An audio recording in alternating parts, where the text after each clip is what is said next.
اس وقت غریبوں کو آپ چاہیے مولوی جھگڑے چھوڑ دے، کیا کرنا ہے مولویوں نے جھگڑے کر کے ہے؟ اس وقت میں مجھے انجینئر محمد علی مرزا کو پیغام پہنچا دے، ہٹ جا محمد علی مرزا، خدا سے ڈر، ہر وقت تیرے ذہن کے اندر یہ لڑائیاں کون ڈالتا ہے اور کون لوگ تجھے ٹریپ کر گئے، کن لوگوں کی اٹھانے میں تو آ جاتا ہے کہ مفتی طارق مسعود پھر آ جائے اور آ کے ثابت کرے کہ نبی علیہ السلام کی قبر میں دنیاوی طور پر زندہ ہے، قبروں سے فیض خواص ملتا ہے، روضہ رسول کی مٹی افضل ہے یہ عرش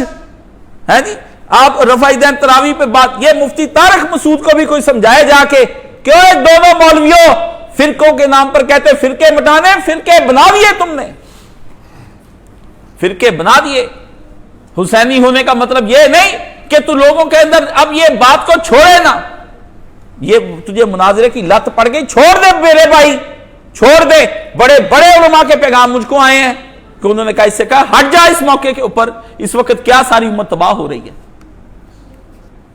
آپ کس طرف کو سنتے جا رہے ہیں؟ لوگ کہتے ہیں آپ موقع ہوتا کوئی گفتگو کرنے کا، اس وقت بار بار ان کو چھوڑ، ماننی مان، میری بات نہیں مانی نہ مان، تو مفتی ہوگا اپنی جگہ پر ہوگا،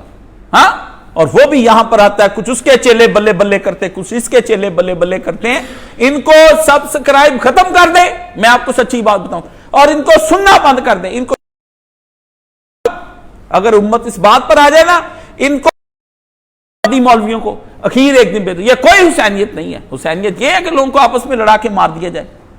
یہ کوئی موقع ہے کہ امت پہ عذاب آ گیا اور آپ جنگوں پہ اعلان کریں کہ کب ان کے مناظرے ہونے، پوڈ کاسٹ کب چلنی، اور انٹرنیٹ پہ آپ آمنے سامنے بیٹھ کر کیا کرنے۔ عزیزو یہ کوئی موقع نہیں ہے، آپ جیسا بھی ہے، آپ کے پاس روپیہ، پیسہ، کپڑے فالتو ہیں،